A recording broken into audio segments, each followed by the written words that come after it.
ऐसी चिंता सी में बैठी हैं माताएं बहनें जैसे घर के दोनों गैस सिलेंडर खाली पड़े हों। संजा की रोटियों की चिंता हो रही है। इतना बढ़िया भजन चल रहा है, अरे कम से कम ताली तो बजा लिया करो। जैसे गांव के गली मोहल्ले में नाली का महत्व होता है, बाग में माली का महत्व होता है, और भोजन में थाली का महत्व होता है, ससुराल में साली का महत्व होता है, तो भगवान के कथा कीर्तन में ताली का महत्व होता है। तो थोड़ा ताली बजनी चाहिए ना जब भगवान का कोई है भजन गाया जाए। देव ऋषि नारद जी श्री धाम वृंदावन पहुंच गए। यमुना जी के पुलिन पर एक कौतूहल नजर आया। कौतूहल कैसा? स्त्रियों की बड़ी भारी भीड़ बैठी थी। अब उसमें से एक देवी रो रही थी। अगल बगल में बैठी कोई आंसू पहुंच रही थी, कोई बीजना से पंखा से हवा हिला रही थी, कछु समझा बुझा रही थी। नारद जी आ रहे थे। इस नारद जी ने देखा बड़ी भीड़ हो रही है, लेकिन भीड़ में कोई रो रहा है। नारद जी को लगा कि पता नहीं बेचारी को क्या कष्ट है, ये क्यों रो रही है। संत स्वभाववश नारद जी पहुंच गए। निकट आके देखा तो वहां पुरुष कोई दिखाई नहीं दिया, केवल स्त्रियां ही स्त्रियां। नारद जी ने सोचा कि न देवियों के बीच में घुसना ठीक नहीं।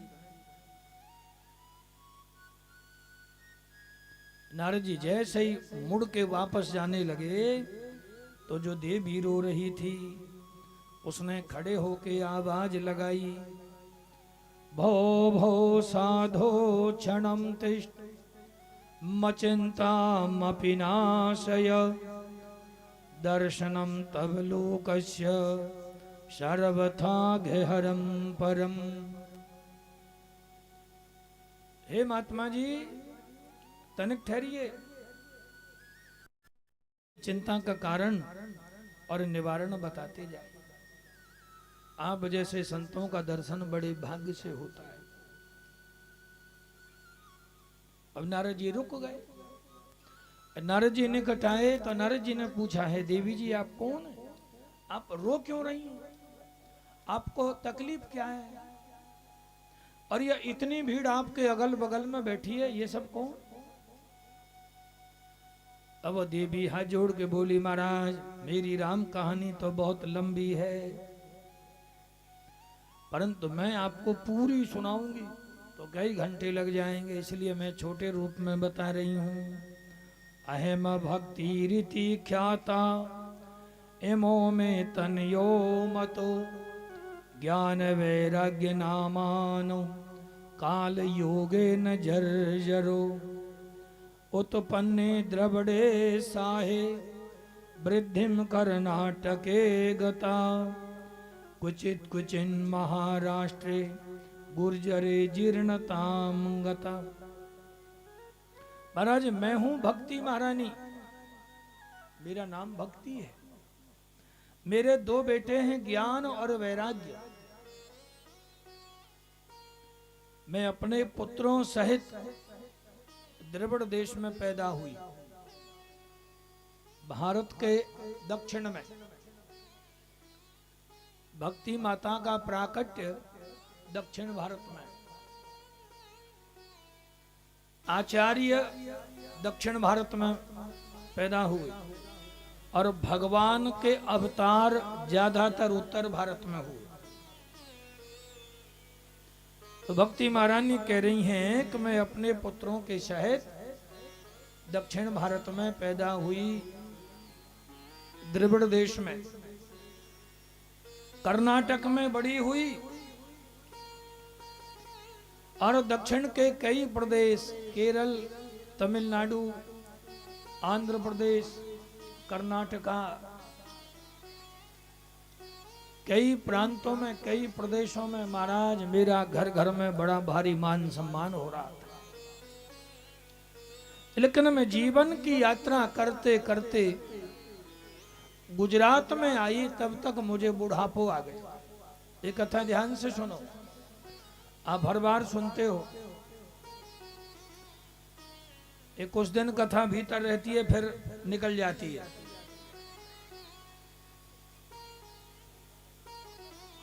भक्ति महारानी कहती हैं कि गुजरात में पहुंचते पहुंचते बुढ़ापो आ गए, लेकिन गुजरात में मेरे दोनों बच्चे ज्ञान वैराग्य जवान थे। और महाराज मैं बच्चों के सहित यात्रा करती हुई श्री धाम वृंदावन में आई तो मैं तो बड़ी बूढ़ी थी, तो नव युवती हो गई। लेकिन यहाँ आके मेरे दोनों बालक बूढ़े हो गए। और महाराज ऐसा बुढ़ापा का अचेत है, इन्हें होश भी नहीं आ रहे हो। ये तमाम भीड़ जो देख रहे हैं, कुछ स्वर्ग की अप्सराएं, कुछ तीर्थ, कुछ नदियां, ये मूर्तिमान होकर के मेरी सेवा में आई, पर मेरे दुख को इनमें से कोई भी दूर न कर पाया। सो महाराज ऐसा क्यों हुआ ये तो मैं जानती नहीं, परंतु एक बात मैं आपसे कह देती हूँ, यदि मेरे बालकों को होश नहीं आया तो इदम स्थानम परित्यज्य विदेशम गम्यते मया, इस स्थान को छोड़ करके मैं विदेश चली जाऊंगी। जब भक्ति महारानी ने ये बात नारद जी से कही तो नारद जी हाथ जोड़ के बोले, नहीं नहीं माता ऐसे मत करना। अगर आप भारत की भूमि को छोड़ के विदेश चली गई तो यहाँ रहने वाले सब नास्तिक हो जाए, ना कोई धर्म कर्म रहेगा, ना कोई आस्था रहेगी, ना कोई श्रद्धा रहेगी, ना जीवन में कोई भाव रहेगा, ना धर्म कर्म रहेगा। और जिसके जीवन में श्रद्धा ना हो, प्रेम ना हो, धर्म कर्म ना हो, ज्ञान ना हो, भाव ना हो, तो उसका जीवन पशु तुल्य बन जाता है। मनुष्य में और पशु में ज्यादा फर्क नहीं है। पशु भी सोता है और पशु भी भोजन करता है, बच्चे भी पशुओं को पैदा होते हैं, लेकिन वो धर्म कर्म के रहस्य को, धर्म कर्म के मर्म को नहीं जानता। केवल इतना ही फर्क है। आप सत्कर्म कर सकते हो, भजन कर सकते हो, दान पुण्य कर सकते हो, लेकिन वो नहीं कर सकते। आप जब खुश हो जाओगे तो मुस्कुरा सकते हो, हंस भी सकते हो, लेकिन पशु कहाँ हंसता है? पशुओं को हंसते हुए देखा कर? ये हंसी भी मनुष्य को ही उपलब्ध है।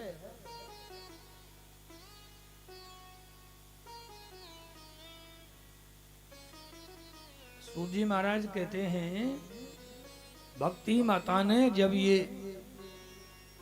बात नारद जी से कही, नारद जी हाथ जोड़ के बोले, मैया आप भारत की भूमि को छोड़ के मत जाना। यदि आप छोड़ के चली गई तो यहाँ रहने वाले सब उद्दंड हो जाएंगे, नास्तिक हो जाएंगे।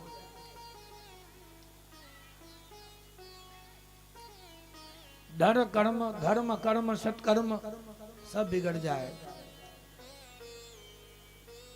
मैं जानता हूं ऐसा क्यों हो रहा है कि इस समय ये जो समय चल रहा है, युग चल रहा है, ये इसका प्रभाव है।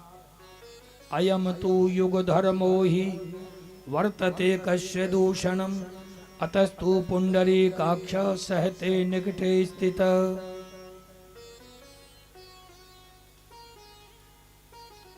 नारद जी भक्ति महारानी को समझा रहे, ये इस कली काल का धर्म है। इसलिए माता आपको भारतवर्ष की भूमि नहीं छोड़नी। ये कलयुग के दोष गुणों का कारण है, प्रभाव है। भक्ति महारानी ने कहा कि हे देवर्षि, जब कलयुग में इतने दोष हैं तो महाराज परीक्षित के सामने कली काल आया।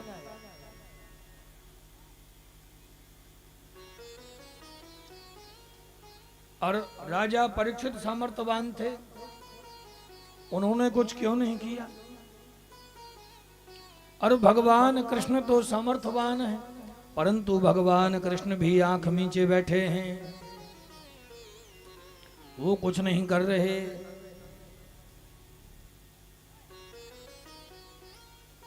नारद जी बोले, माता जब कलयुग परीक्षित के समय आया तो कलयुग दीन बन के आया।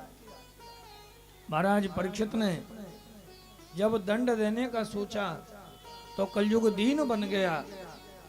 तो कलयुग ने अपनी खूबी बताई, विशेषता बताई।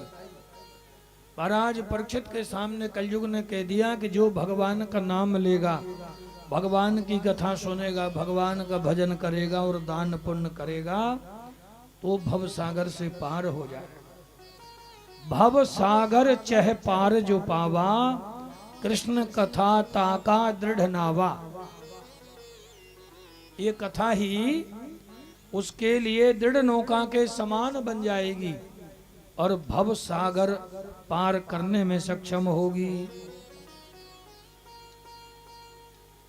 और भगवान कृष्ण इसलिए चुप बैठे हैं। इस कलयुग का धर्म है कि जो जीव जैसा कर्म करके भगवान को सौंप देता है तो वैसा ही समय आने पर उसे स्वतः ही फल प्राप्त होता है। तो इसलिए भगवान कृष्ण भी समर्थवान होते हुए भी शांति पूर्वक बैठे हैं। नारद जी बोले, माता आप घबराएं नहीं, भगवान तो आपसे बड़ा प्रेम करते हैं और भगवान ने तो आपको अपने भक्तों के हित के लिए, उनके कल्याण के लिए ही प्रकट किया। और आप तीनों संग संग रहते हैं। और मैया जिसके हृदय में आप विराजमान हो जाती हो तो भगवान भी उस घर को निवास स्थान बना लेते हैं। जिसके हृदय में भक्ति आ जाए तो भगवान का निवास वहां अपने आप हो जाता है। भगवान ऐसे सीधे सीधे नहीं आते। सबसे पहले श्रद्धा आएगी, श्रद्धा बिना धर्म नहीं होगी। सबसे पहले तो श्रद्धा बनेगी, फिर विश्वास होगा, विश्वासम फलदायक, फिर समर्पण भाव आएगा। और जब तीनों भाव आ जाएंगे तब भक्ति आएगी।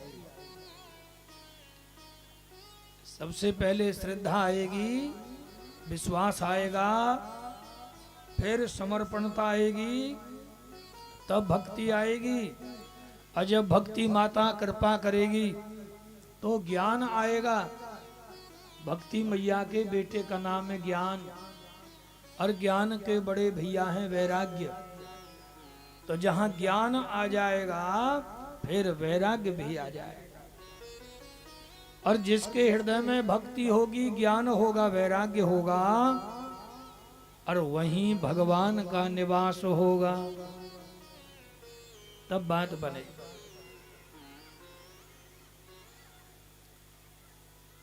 नारद जी बोले, माता इसी भारतवर्ष की भूमि में घर घर में मैंने आपकी कथा ना पहुंचाई।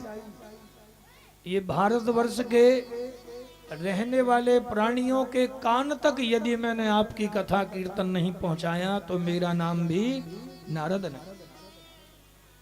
तदा नाहम हरेर दासो लोके त्वामना प्रवर्तये। माता आप बिल्कुल भी चिंता न करें। तो भक्ति माता नारद जी से बोली, हे नारद जी आपके वचनों से मुझे बड़ा संतोष हो रहा है, बड़ी शांति मिल रही है। थोड़ी कृपा मेरे बालकों के ऊपर भी करो। तो नारद जी ने कमंडल में से जल लिया और मंत्र पढ़ के ज्ञान और वैराग्य के ऊपर छींटे लगाए।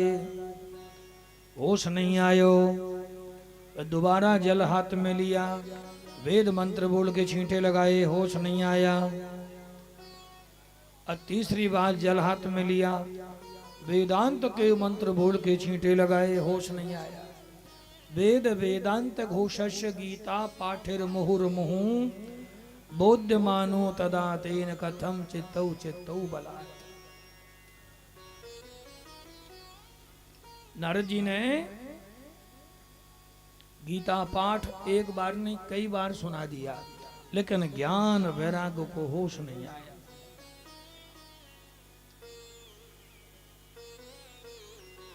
अब नारद जी ने सोचा कि हम जितना जानते थे सारे उपाय कर लिए, अब क्या करें। तो जब कोई साधन न सूझा तो चिंता हुई। नारद जी को चिंता हुई तो आकाशवाणी हुई, व्योमवाणी। तो आकाशवाणी ने समाधान तो दिया पर समझ में कुछ नहीं आया। एतु दर्थे तु सत्कर्म सुरर स्वे त्वम समाचर तते कर्म विधायांति साधवे साधो भूषणा।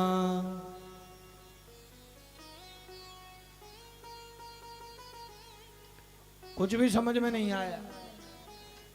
आकाशवाणी ने कहा, हे नारद जी, ज्ञान वैराग्य को होश में लाना चाहते हो तो कोई सत्कर्म करो, और सत्कर्म कैसा होना चाहिए इसका स्वरूप तुम्हें संत महापुरुष समझाएंगे। समझ में नहीं आया। नारद जी ज्ञान वैराग्य को छोड़ के चल दिए। अब जिन जिन संतों को जानते थे उनके आश्रम पर जाएं और हाथ जोड़ के प्रणाम करें और पूछें, भैया सत्कर्म कैसा होता है, किसे कहते हैं, तनिक समझाओ।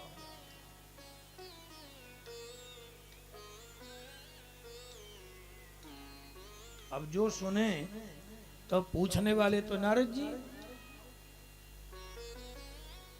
नारद जी अपने आप में कोई साधारण संत नहीं है।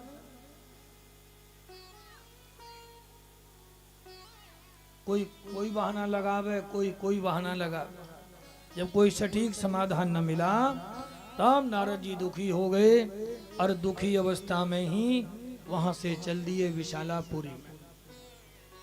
और दुखी तो थे ही। अचानक सनक सनंदन सनातन सनत कुमार ये 4 बाल ऋषियों ने नारद जी को आते हुए देखा तो हाथ जोड़ के पूछ लिया,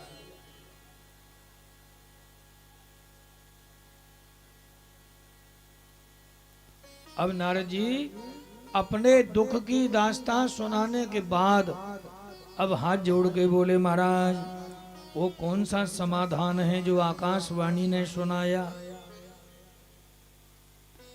तो ब्रह्मा जी के 4 मानस पुत्र सनत कुमारों ने कहा, हे भैया नारद, जो सुखदेव जी ने महाराज परीक्षित को जो कथा सुनाई वह श्रीमद् भागवत महापुराण की कथा ही शुद्ध सत्कर्म है।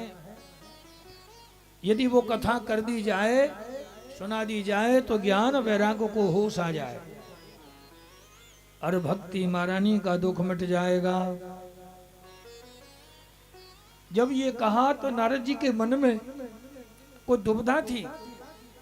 नारद जी हाथ जोड़ के बोले, महाराज मैंने तो वहां वेद मंत्र बोले, वेदांत के मंत्र बोले, गीता पाठ तो कई बार सुना दिया।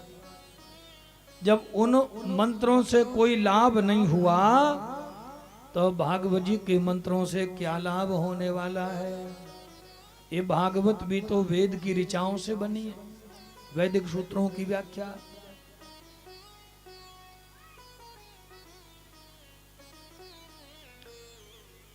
तो चारों भैया नारद जी को समझा रहे हैं, निगम कल्पितरोरि गलितम फलम सुख मुखाद मृत द्रव्य संयुतम पिबत भागवतम रसमालयम मुहुरहो रस का भुवि भाव का।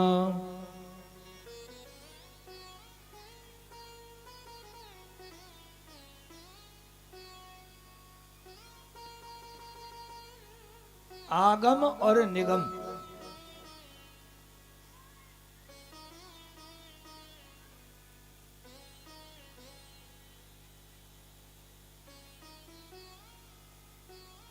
आगम और निगम।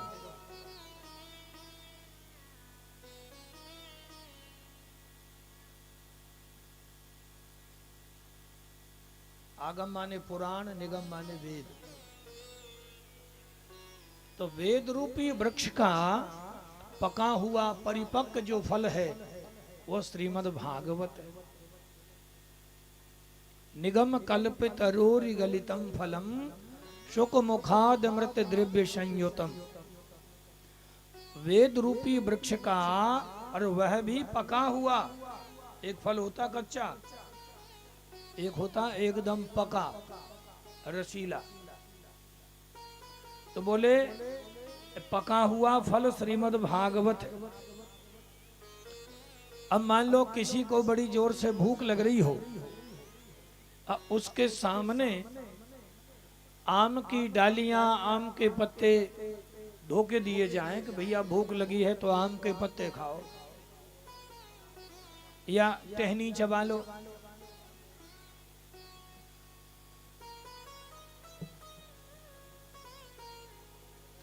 आम के पत्ते खाने वाला या आम की टहनी चबाने वाला, भला उसकी भूख मिट सकती है? न तो स्वाद लगेगा और ना भूख मिटेगी। और यदि उसे उसी आम के बढ़िया बढ़िया पके पके फल, बढ़िया बढ़िया आम धोके दिए जाएं, लो भैया भूख लग रही है तो आम खाओ, और वो बढ़िया मीठा आम खाने वाला विचार करे कि वाह क्या स्वादिष्ट मीठा आम है। अब ये आम जिस पेड़ पर लगा होगा तो भला वो पेड़ कितना मीठा होगा। जो स्वाद फल में आ रहा है वही स्वाद वो पेड़ में अन्य कहीं ढूंढे, पत्तों में, डालियों में, बौर में, फल में, फूल में, पीड़ में, जड़ में, डाली में, तो वह स्वाद उसे कहीं मिलने वाला नहीं है। जो महिमा फल की है, जो स्वाद फल का है, वो अन्य कहीं नहीं।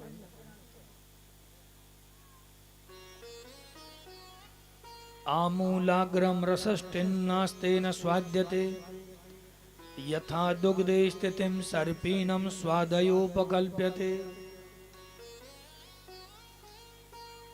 आम के फल का उदाहरण। दूसरा दूध का। दूध की बूंद बूंद में घी रहता है। अब बाल्टी भरी हो दूध से और किसी से पूछें भाई इसमें क्या है, आप यही कहोगे महाराज जी बाल्टी में दूध भरा हुआ है। अब यदि बाल्टी में दूध भरा है तो सब जानते हैं कि दूध में ही घी रहता है, लेकिन घी को आप बाल्टी में हाथ डाल के ढूंढो, दूध की भरी बाल्टी में हाथ से ढूंढो, घी कहाँ है, मिलेगा? चलो हाथ से ढूंढने से नहीं मिल रहा तो दूध को छन्नी में छानने से देखें। आप दूध को छन्नी में छान लोगे तो भी घी नहीं मिलेगा। एड्रेस तो कन्फर्म में मिलेगा वहीं, लेकिन उसके लिए अलग साधन किया जाएगा।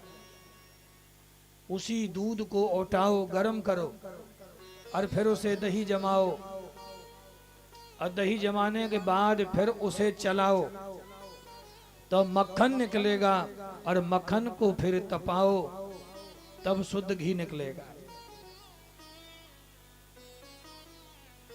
तो एक बार तो दूध को तपाया और फिर मक्खन को तपाया, 2 बार तो आग पे रखना पड़ा। अब दूध कितना था, भरी हुई बाल्टी, और 1 बाल्टी दूध में मक्खन घी कितना सा निकला, 1 कटोरी, 1 कटोरी वाली। तो वो दूध का सार है घी, उसमें से छाछ बन गई, मक्खन बन गया, दही बन गई, घी बन गया। ये सब दूध से बने। दूध से दही बना, दही से छाछ बनी, मक्खन बना और शुद्ध घी बना। उसी दूध से पनीर बनाना हो तो उसके लिए अलग सूत्र है। उसी दूध को गर्म करो, और गर्म करने के बाद जब थोड़ा सा ठंडा हो जाए 40-50 के टेम्परेचर पे, फिर उसमें टाटरी नींबू आदि निचोड़ के उसको फाड़ दिया जाता है और कपड़े में छान के पनीर बन जाता है। और उसी दूध से जब खोआ बनाना हो, रबड़ी बनानी हो, उसका सूत्र अलग है। उसी दूध को आप गरम करते जाओ, चलाते जाओ, गरम करते जाओ, उठाते जाओ, चलाते जाओ, वो धीरे धीरे खोआ बन जाएगा। तीनों एक साधन से प्राप्त नहीं हो रहे दूध से। 3 चीजें प्राप्ति के लिए 3 साधन अलग किए। दूध से ही खोआ प्राप्त हुआ, दूध से पनीर प्राप्त हुआ, और दूध से दही, मक्खन, छाछ, घी, ये सब प्राप्त हुआ। तो कितने साधन प्राप्त हो गए अलग अलग सूत्र लगा के। तो देखो, सबका स्वाद अलग है, सबका कार्य अलग है, सबकी आयु अलग है, सबका गुण अलग है, और सबका स्वाद भी अलग है, तो सबकी कीमत भी अलग है। एक ही परिवार के हैं ये, एक ही कुटुंब के, पर सबके गुण स्वभाव के कारण सबकी कीमत अलग अलग है। आया समझ? दही का काम दूध से नहीं होगा, दूध का काम दही से नहीं होगा। घी का काम घी ही करेगा, दही नहीं कर सकती, दूध नहीं कर सकता, मक्खन नहीं कर सकता। आपको चाय बनानी हो, खीर बनानी हो, तो दूध ही चाहिए, दही और छाछ से काम नहीं चलेगा। आपको हलवा बनाना हो, बढ़िया गर्मा गर्म पूड़ी सेकनी हो, तो आपको देसी घी ही चाहिए, और किसी का काम ही नहीं है। अब आपको रायता बनाना हो, तो दही और छाछ दोनों का उपयोग हो जाएगा, वहां घी, दूध, मक्खन का काम ही नहीं। तो सबका कार्य भी अलग, सबके गुण भी अलग, सबका स्वाद भी अलग, और सबकी आयु भी तो अलग है। दूध से दुगनी आयु दही की है, दही से दुगनी आयु मक्खन की है, और मक्खन से 10 गुना आयु देसी घी की है। बढ़िया देसी घी को 6 महीने रखो, कुछ भी खराब होने वाला नहीं, बल्कि साल भर रखो। लेकिन बाकी चीजें साल भर 6 महीने नहीं टिकेंगी।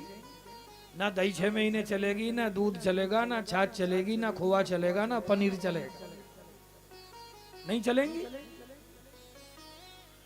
शुद्ध देसी घी बढ़िया गरम किया हुआ बढ़िया पात्र में भर के रखो, तो साल 6 महीने आराम से चलेगा। नारद जी की बात समझ में आ गई। तीसरा उदाहरण दिया है गन्ने के रस का।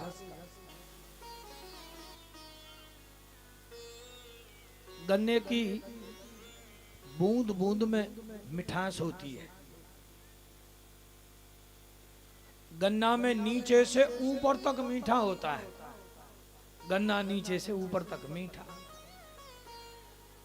उसी गन्ने के रस से गुड़ बन जाता है तो और मीठा, शक्कर और मीठी, चीनी और ज्यादा मीठी, बूरा और ज्यादा मीठा।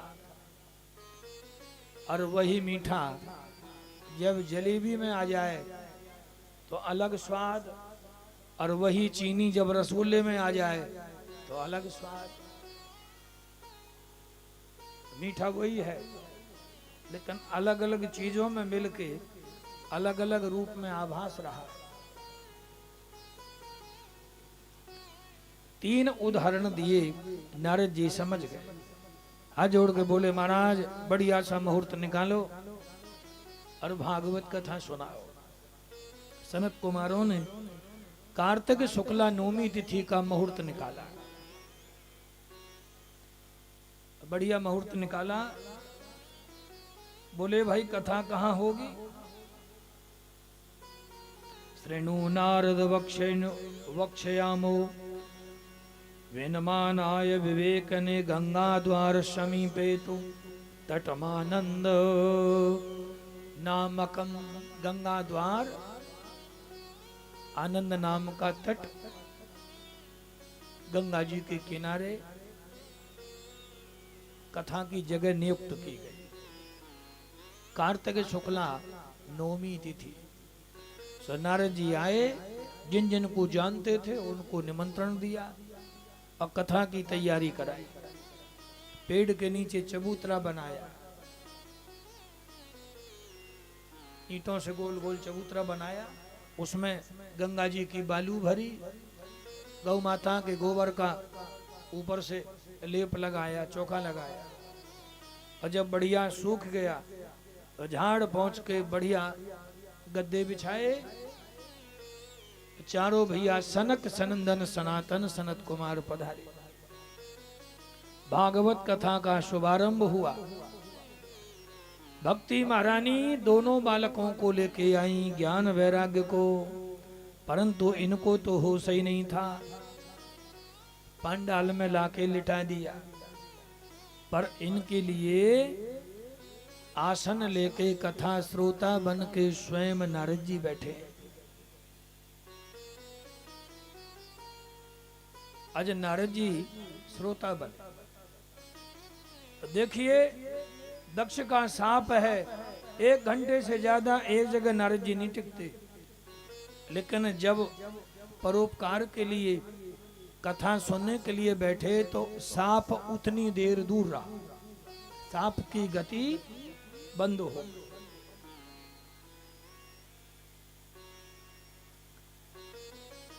मंगलाचरण के बाद जैसे कथा में प्रवेश किया, भगवान का नाम संकीर्तन गाया,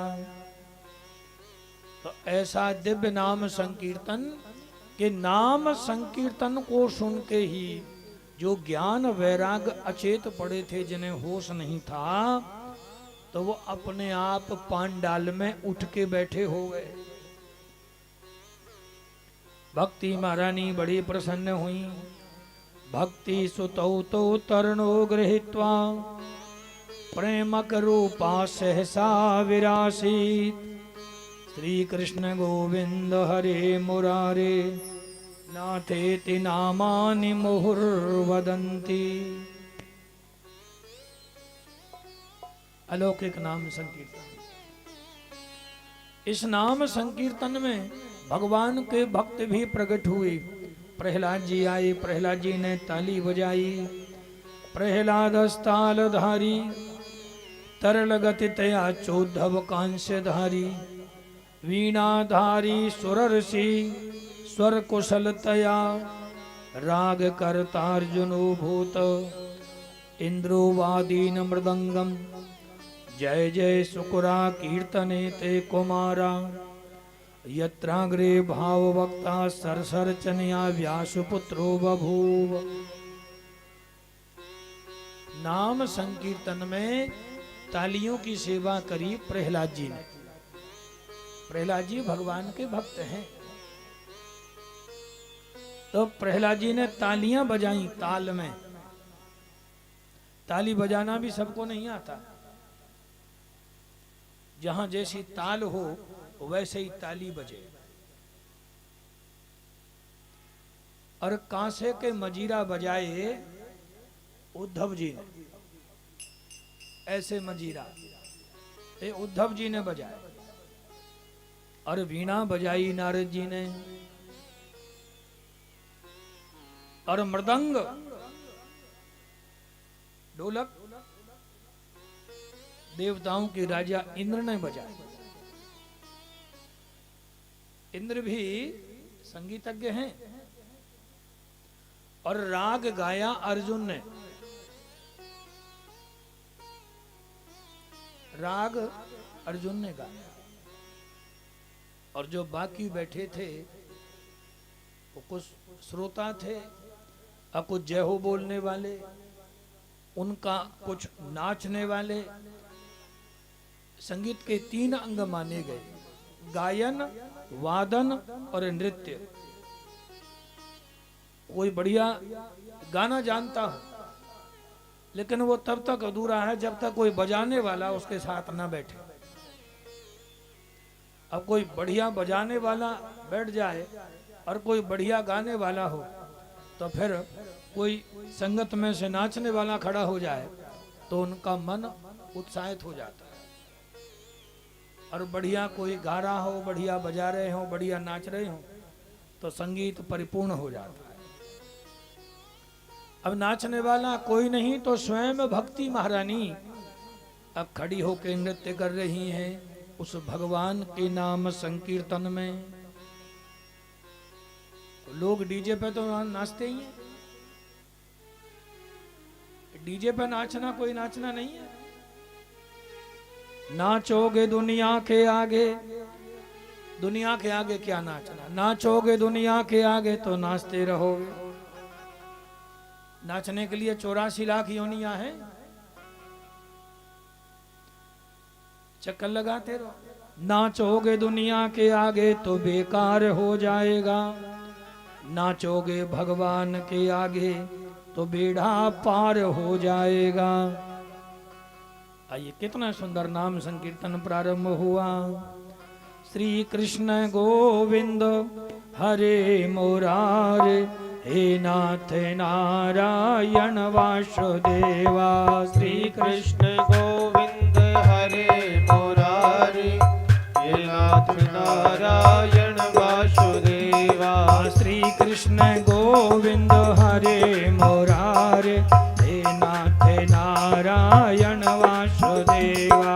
श्री कृष्ण गोविंद हरे मुरारे, हे नाथ नारायण वासुदेवा। श्री कृष्ण गोविंद हरे मुरारे, हे नाथ नारायण वासुदेवा। श्री कृष्ण गोविंद हरे मुरारे, हे नाथ नारायण वासुदेवा। हे नाथ नारायण वासुदेवा, हे नाथ नारायण वासुदेवा। हे नाथ नारायण वासुदेवा, हे नाथ नारायण वासुदेवा। हे नाथ नारायण वासुदेवा, हे नाथ नारायण वासुदेवा। हे नाथ नारायण वासुदेवा, हे नाथ नारायण वासुदेवा। श्री कृष्ण गोविंद हरे मुरारे, हे नाथ नारायण वासुदेवा। श्री कृष्ण गोविंद हरे मुरारी, हे नाथ नारायण वासुदेवा। जय हो, तालियों की सेवा।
राधे कृष्णा कृष्णा कृष्णा राधे राधे राधे कृष्णा कृष्णा कृष्णा राधे राधे राधे श्याम श्याम श्याम राधे राधे राधे श्याम श्याम श्याम राधे राधे राधे कृष्णा कृष्णा कृष्णा राधे राधे राधे कृष्णा कृष्णा कृष्णा राधे राधे राधे श्याम श्याम श्याम राधे राधे राधे श्याम श्याम राधे राधे।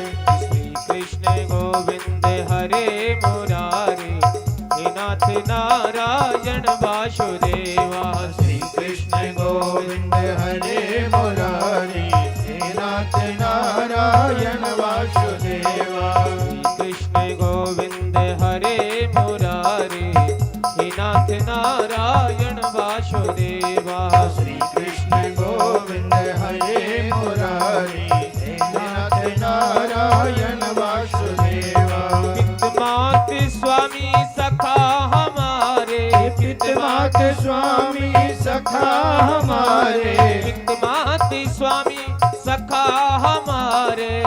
मात स्वामी सखा हमारे। हे नाथ नारायण वासुदेवा, हे नाथ नारायण वासुदेवा, हे नाथ नारायण वासुदेवा, हे नाथ नारायण वासुदेवा।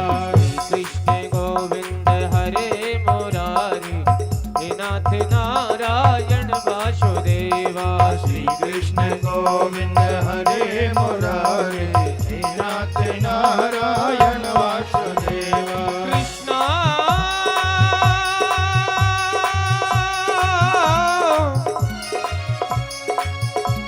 राधे कृष्णा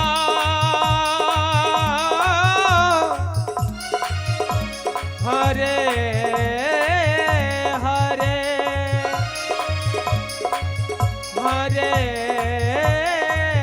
हरे।